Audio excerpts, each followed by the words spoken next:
नमस्कार, आप सभी का हार्दिक स्वागत है।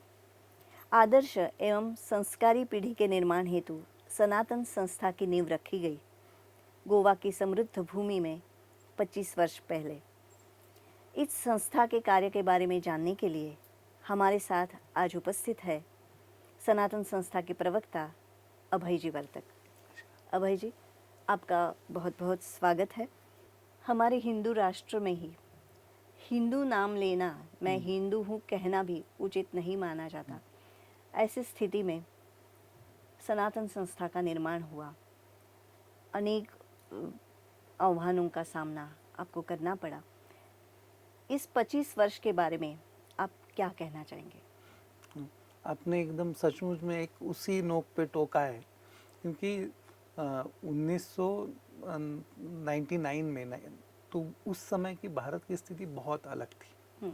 आज हमारे पास बस बहुत सारे संसाधन उपलब्ध है। आज समाज की स्थिति अलग है। राष्ट्र में भारत में हिंदुत्ववादी विचारधारा की सरकार है, महाराष्ट्र में हिंदुत्ववादी विचारधारा की सरकार है। तो आज का अलग है वातावरण। और उस समय हिंदू नाम का उच्चारण करना या हिंदुत्ववादी संगठन चलाना, आध्यात्मिक संगठन चलाना एक बहुत बड़ी चुनौती थी।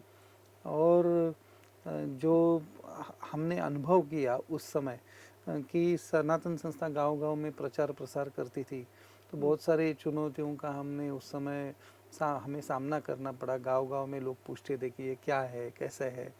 1990 में 1990 में हमारे जो गुरुदेव सच्चिदानंद परब्रह्म डॉक्टर आठवले जी, जो मुंबई के सायंस में रहते थे, अपना क्लिनिक चलाते थे। वो पेशे से एक डॉक्टर है। जे मेडिकल कॉलेज से उन्होंने अपनी मेडिकल की डिग्री प्राप्त करके फिर वो विदेश चले गए अपने संशोधन के लिए। और उस समय उनका वो जो दौर था, तो ऑस्ट्रेलिया से अमेरिका तक उनका हिप्नोथेरेपी में बहुत बड़ा नाम था।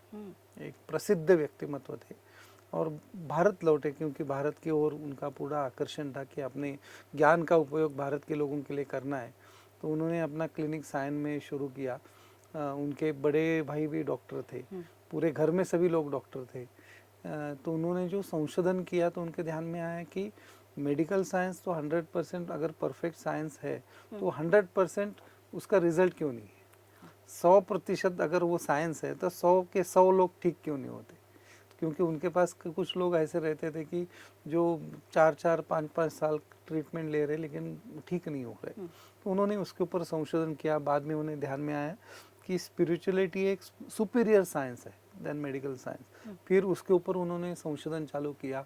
फिर उनके गुरुदेव उनके जीवन में आए, उनका नाम था परम पूजनीय भक्तराज महाराज जी। और आज 25 साल बाद सनातन संस्था का जो देश विदेश में इतना बड़ा नाम है, तो उसके पीछे उनका आशीर्वाद है, परम पूजनीय भक्तराज महाराज जी का, जो गुरुदेव को उन्होंने दिया था। गुरुदेव ने अपने तपोबल से उनका आशीर्वाद प्राप्त किया था। क्योंकि भारत की विशेषता ही है, गुरुदेव हमेशा पूछते थे कि भारत का अगर 2 शब्दों में वर्णन करना है कि विशेषता बताने का, तो गुरु शिष्य परंपरा। और उनके गुरु ने जो दिया वो अपने शिष्यों को दे रहे। और आज 25 साल बाद सनातन संस्था का केवल भारत में ही नहीं, मतलब गुरुदेव जी के मार्गदर्शन के अनुसार साधना करने वाले विश्व भर के 35 देशों में लोग हैं कि जिन्होंने उनका भले से जन्म से अलग धर्म हो लेकिन वो साधना कर रहे हैं। और विश्व भर के लोग आज सनातन संस्था के आश्रम में गोवा में आते हैं और हिंदू धर्म का अभ्यास करते हैं, भारतीय संस्कृति का अभ्यास करते हैं। उनकी रुचि के अनुसार कोई संगीत का अभ्यास कर रहा है, कोई मूर्ति कला का अभ्यास कर रहा है, कोई ज्योतिष का कर रहा है। जितनी भी हमारी 14 विद्या और 64 कलाएं है, उसमें से अध्ययन करने का या संशोधन करने का अवसर हमने वहाँ पे प्राप्त करवा के दिया है।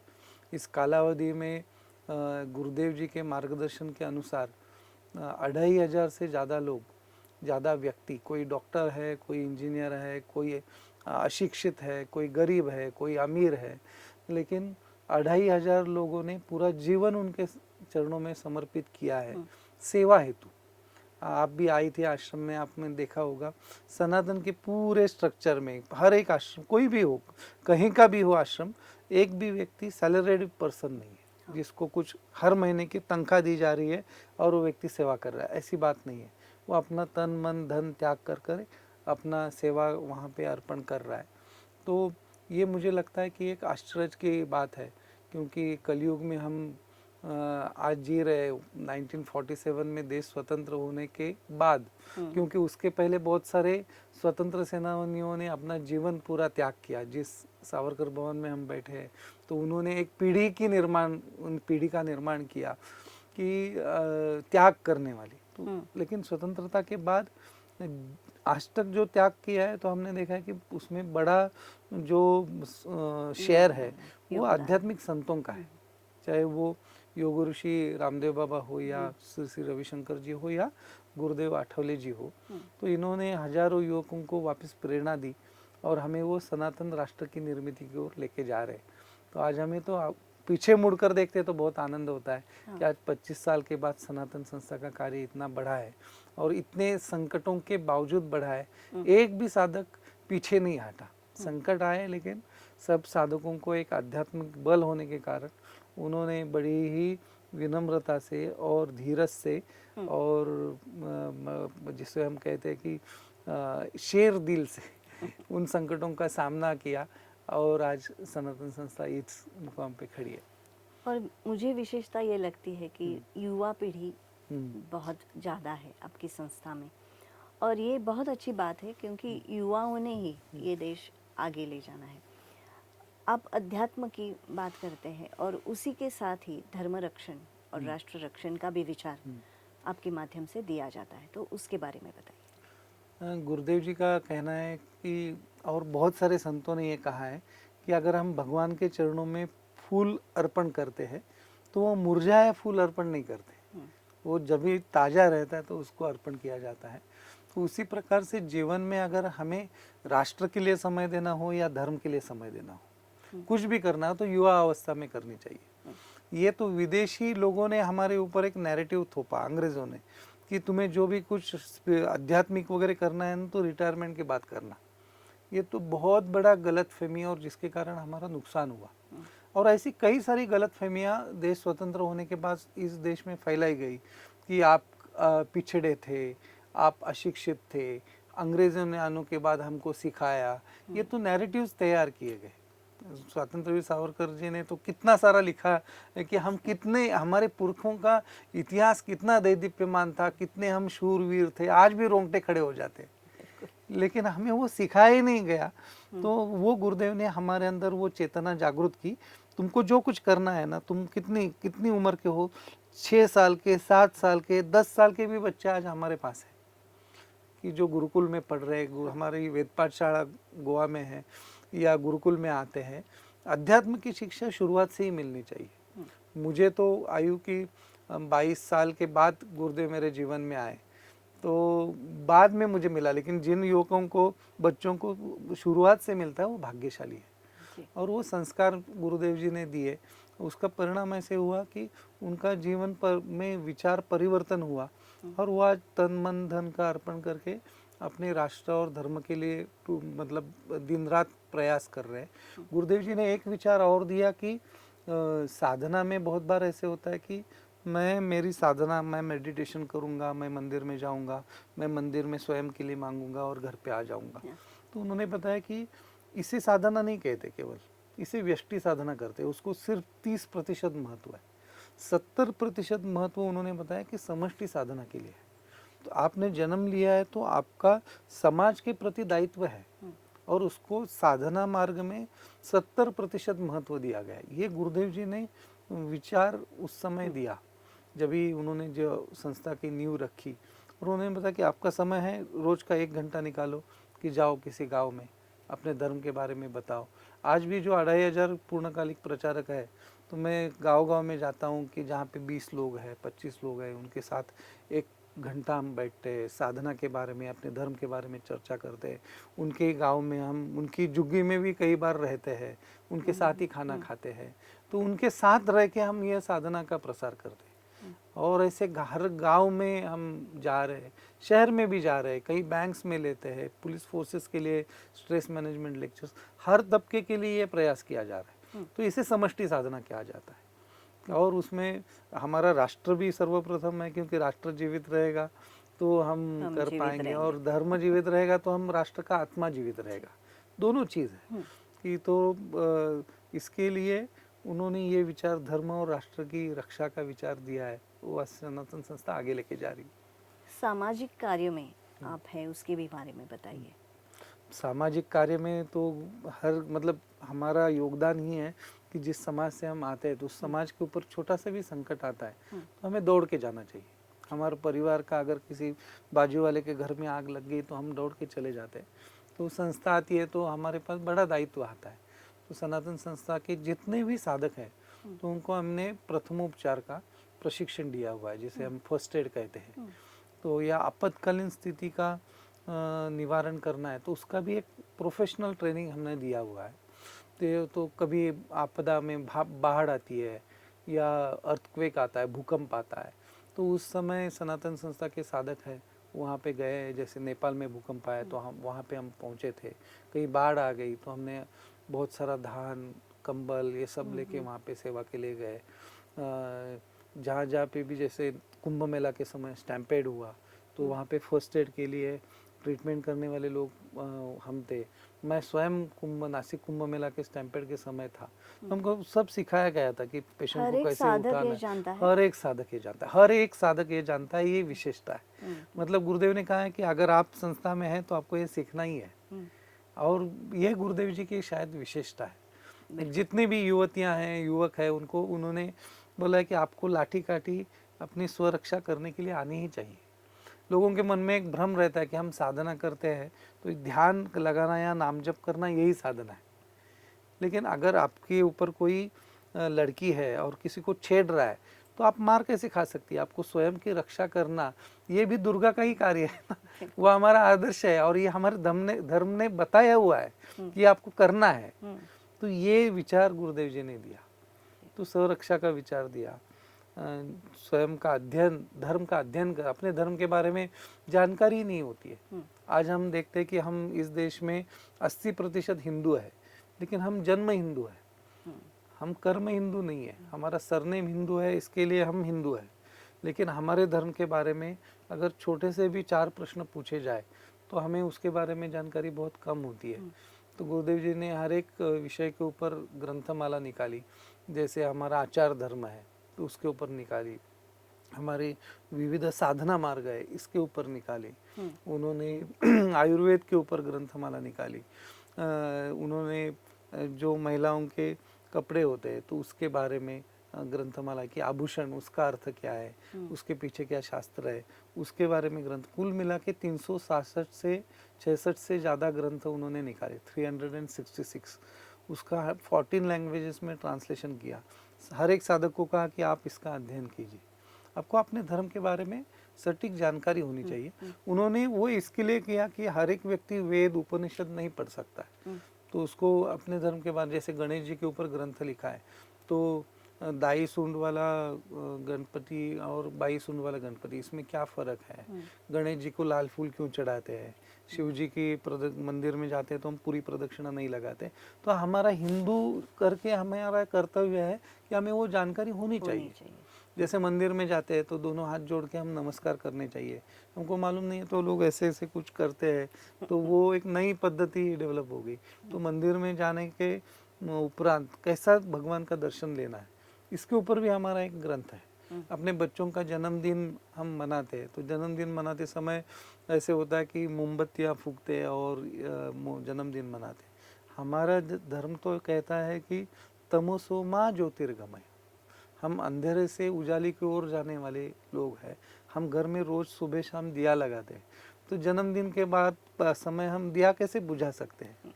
तो ये संस्कार संस्था ने दिया और ये कार्य आज दिन रात सभी साधक कर रहे हैं।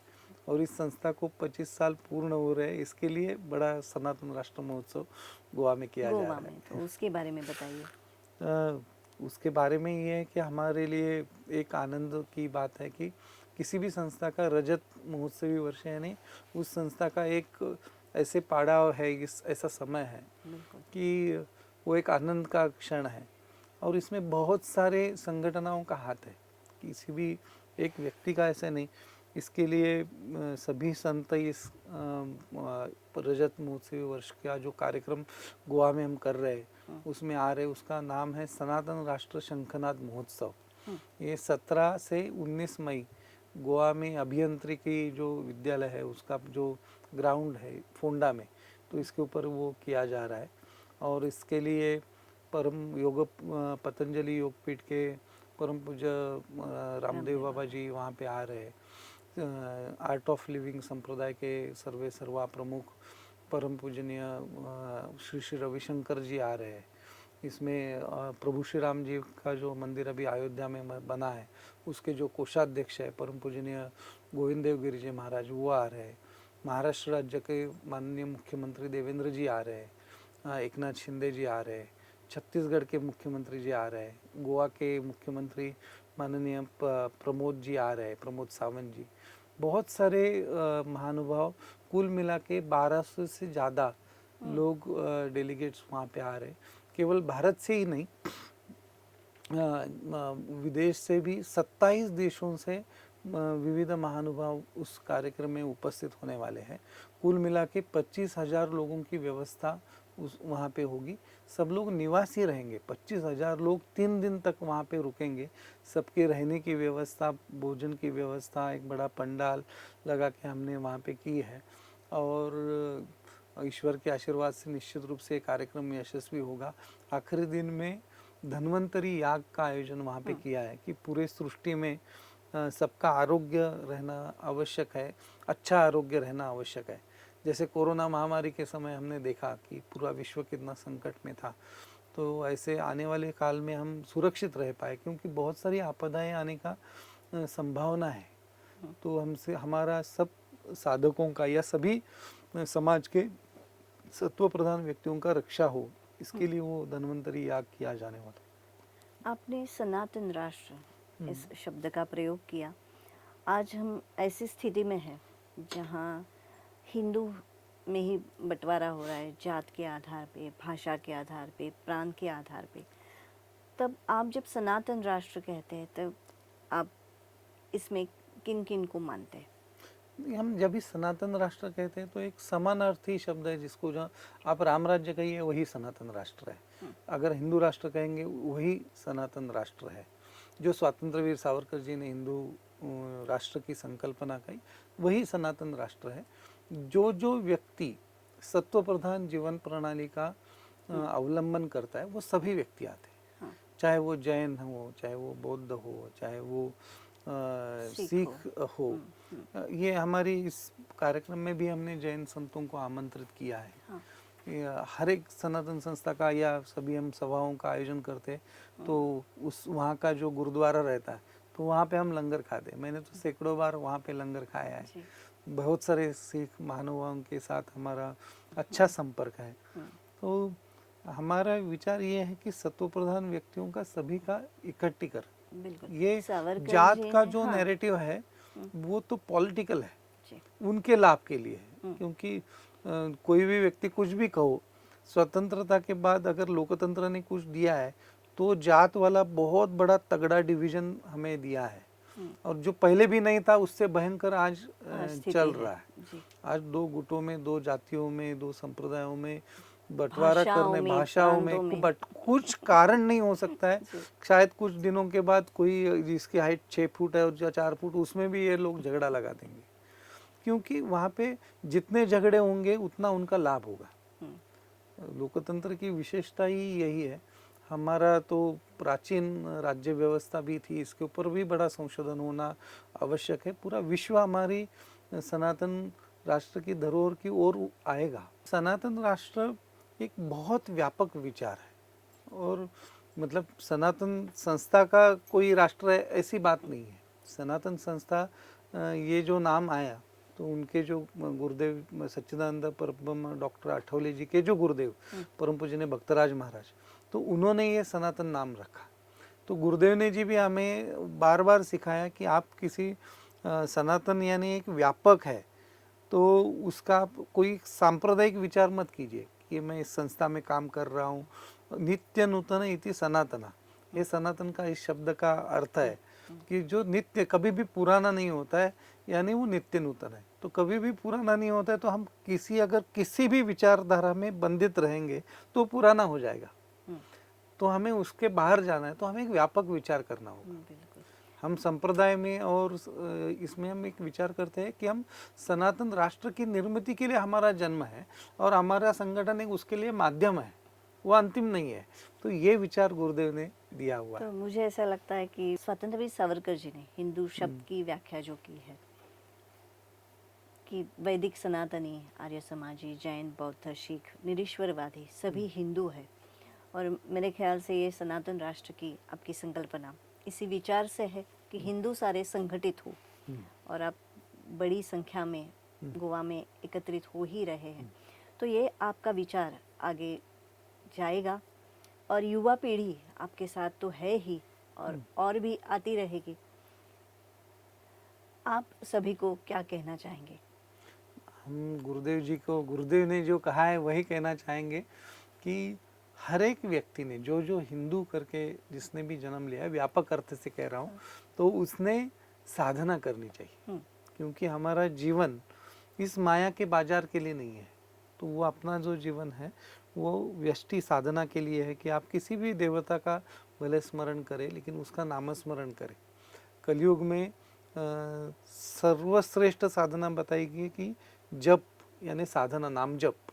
तो आप किसी भी अपनी कुल देवता का करें, अपनी पसंदीदा देवता अगर भगवान श्री कृष्ण है, गणेश जी है, जो भी करे, लेकिन उसका नामस्मरण करें। और उसके साथ साथ जो मैंने कहा कि जो गुरुदेव ने कहा कि व्यक्तिगत साधना के साथ साथ समष्टि साधना बहुत महत्वपूर्ण है। हमारे धर्म के ऊपर अगर संकट आया है, जो अभी का काल चल रहा है, हम बंगाल से लेके विभिन्न समस्या आज देख रहे, बांग्लादेशी घुसपैठी से लेके रोहिंग्या से लेके हर एक व्यक्ति का हिंदू संकट में है। तो हमने अपने समाज की रक्षा के लिए, धरोहर की रक्षा के लिए, संस्कृति की रक्षा के लिए प्रयास करना, यह समष्टि साधना है। और इसको 70% महत्व है और ये हिंदुओं ने पहचानना चाहिए। क्योंकि अगर हम सिर्फ जप की माला लेके बैठेंगे और इसके ऊपर दुर्लक्ष्य करेंगे, तो पूरे विश्व में 152 ईसाई राष्ट्र है, 52 मुस्लिम राष्ट्र है, और हम सबसे प्राचीन, अगर प्रभु श्री राम जी का इतिहास कहने के लिए जाए तो 1,60,000 वर्ष का हमारा इतिहास, भगवान श्री कृष्ण जी का इतिहास कहने के लिए जाए तो 5,000 वर्ष का इतिहास, आद्य शंकराचार्य 2,500 वर्ष का इतिहास। इतना दैदीप्यमान इतिहास, इतने वीर पुरुष, इतना गहरा ज्ञान, लेकिन पूरे विश्व में हमारा एक भी राष्ट्र नहीं, तो हमारा कुछ तो गलत हो रहा है। तो हमने हमारे धर्म की रक्षा के लिए प्रयास करना ये बहुत आवश्यक है। और यही हमारे वेद सिखाते हैं, यही हमारे पुराण सिखाते हैं। हर एक देवता के हाथ में शस्त्र है। भगवान श्री कृष्ण जी ने गीता पढ़ाई है, वो युद्ध के इसके ऊपर, वॉर ग्राउंड पे उन्होंने भगवान श्री कृष्ण जी ने अर्जुन को कहा है। तो वो हमने उससे सीख लेनी चाहिए कि अगर धर्म रक्षा का दायित्व है, साधना नामस्मरण करना अनिवार्य है, कोई भी उसमें दो मत नहीं है, लेकिन उसके साथ साथ अपने धर्म की रक्षा करना ये भी हमारा दायित्व है और वो साधना है।